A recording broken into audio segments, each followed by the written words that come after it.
Hey guys, this is Chris from Rekkid Talk. So in this video, I'm going to talk about the differences between the types of 45s you might find in small town antique malls versus big city half-price books. And so this is going to be anecdotal, of course. There's going to be a small town antique mall and a half-price books located in a large city that both of them I visited in the last month. I'll show the 45s that I bought from the two locations. I've been doing a lot of 45 picking in various locations this summer. Probably, unfortunately for you, I haven't been filming on site. That just hasn't been something that I've tried to do yet. I don't know if I'm going to or not. Obviously, I buy old records with Max Stevens. He digs records, Texas, Louisiana, that area. You've got TUCO, the vintage vinyl hunter, driving all around Nebraska, finding records. And then a smaller channel that I'm going to give a shout out to, I'll link down below, is a guy called Grooving on Vintage Vinyl. I'll be sorry if you're watching this, Grooving. I don't know what your first name is. Maybe you've mentioned it in one of your videos. If so, I didn't catch it. But first, let's talk about the small town antique mall. So, one of the things I'm oftentimes looking for is maybe things by local artists or things that are a little bit under the radar, sort of like Max Stevens, looking for the misses rather than the hits. Sometimes there can be stuff that might be valuable if I decided to try to resell it, or sometimes it's very interesting. Sometimes they end up being awful or not. So this is the first thing that I got. So this is Lawrence Hammond and the Whiplash Band, single called Light as a Coyote Dream, Trucker's Nightmare. On the other side, there they are. Take a close look at Lawrence Hammond. This was from 1976 on the Tacoma label, sort of country rock. And this was a group that was based in the Bay Area. And Lawrence Hammond seems about as authentic of a cowboy to me as Michael Landon was an authentic frontiersman, homesteader on the prairie. Remember, Michael Landon had that $300 Beverly Hills haircut while they were making Little House on the Prairie. I get a little bit of that vibe from Lawrence Hammond. So looking him up, he was like an American country and psych rock singer, songwriter, and bassist. Kind of looks like a poser. Never really made it. I already did end up going to medical school and becoming a physician. So, then we've got this one called Blue Ridge Highway Home by Big Wheeler in the wrong company sleeve. Big Wheeler, Bob York in parentheses. So this is not Golden Big Wheeler, who was a blues harmonica player.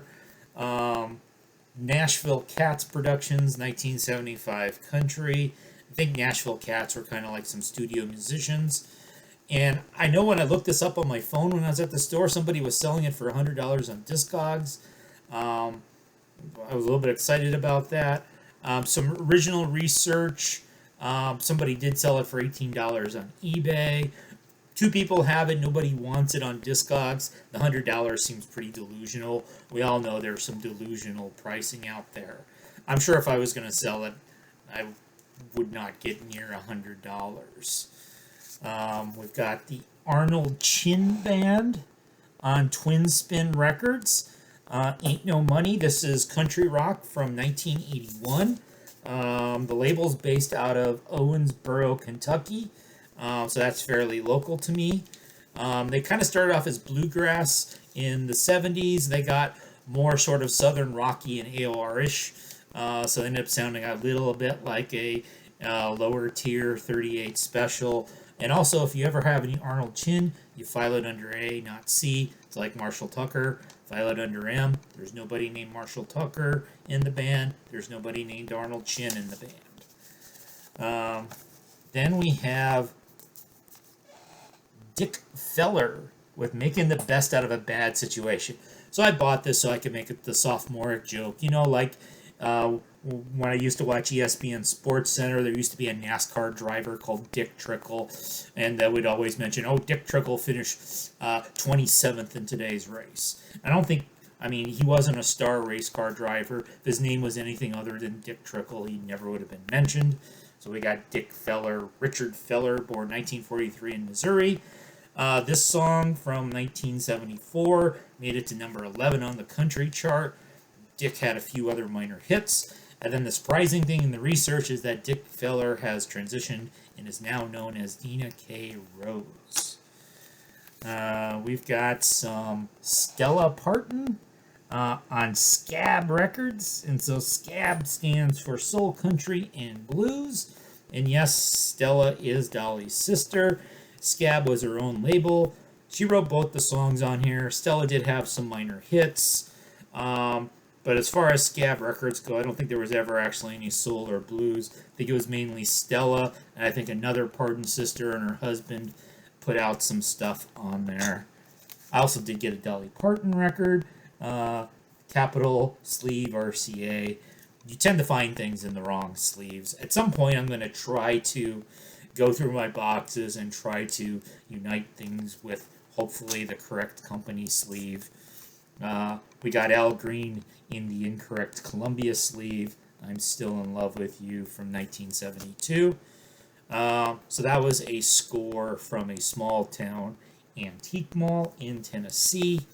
Now let's look at half-price books found in a suburban strip mall in a major city.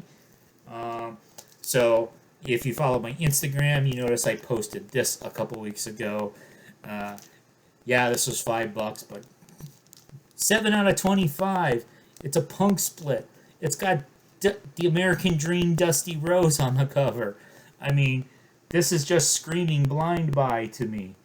Everman Stonewall. So yes, I bought it, and so the label looks pretty cool.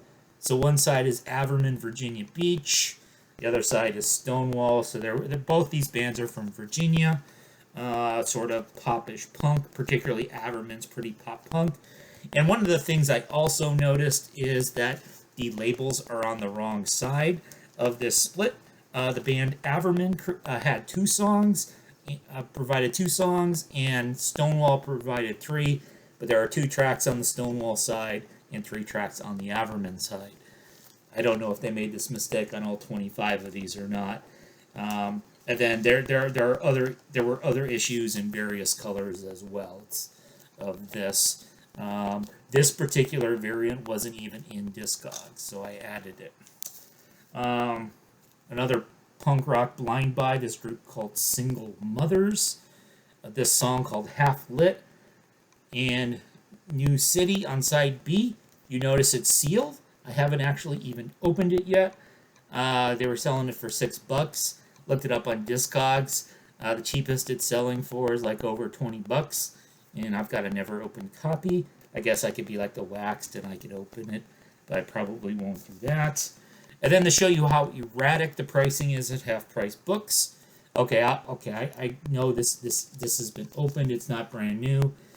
This band called the Potato Eaters, Rasta Scan Records, 1991 sort of gothy indie rock from the Bay Area, dog-eared but forgotten, and apparently just this 7-inch and a album that was released on cassette and CD only. So this is their only vinyl product. This one was 50 cents. So then another 50 center was this group called Mona on Zion Noise Recordings. And so the A-side's called Lean Into the Fall. I listened to it. Mona sounds like the kind of band that would open for Kings of Leon. And I did some research. This was from like 2011, 2012. The band was some were from Dayton, Ohio, some were from Bowling Green, Kentucky. Nick Brown, who's like the leader of this band, the band literally did open for Kings of Leon. Yeah, I thought that before I even looked it up. This guy, Nick Brown, was also in a band with some of the members of Kings of Leon, so obviously they know each other. And the Zion Noise was a subsidiary of Mercury, so I think there was a brief effort to try to push these guys that obviously never really caught. And then here's a 50-cent Honey Drippers, Sea of Love, and Rocket at Midnight. So Robert Plant could play those 50 songs with his buddies. And I found, yeah, whenever I find a Sly and Family Stone in good shape for $1, I'll buy it. I remember, I think there were like 3 or 4 Sly and the Family Stones, but this was the only one that was in good enough condition for me to buy. This one I spent too much money for. Frank and Moon Zappa Valley Girl. Now, I did get some of the ones I did get bargains on, but because it did have the picture sleeve, that very corny Valley Girl song with Frank and his daughter Moon. And then the last one, and so you can see there's a lot more weird indie rock and punk. That's the kind of stuff you're rarely going to find in small town antique malls and thrift stores, but in a big city you're much more likely to find them in like the half price books or the 45 section of a proper record store. The last one's called Solillions. So this is sort of electronic ambient music from 2013. How much did I pay? I think I paid like $2 or $3 for this one. Kind of cool and interesting. The small town antique malls, you're usually finding like common stuff from the 60s and 70s. Your pop, your country, maybe some rock if you're lucky. Maybe some soul and funk. Oftentimes those are beat up. If you found this interesting, I've gone over my 10-minute limit by a couple of minutes. But hey, I'll probably talk about 45s again at some point.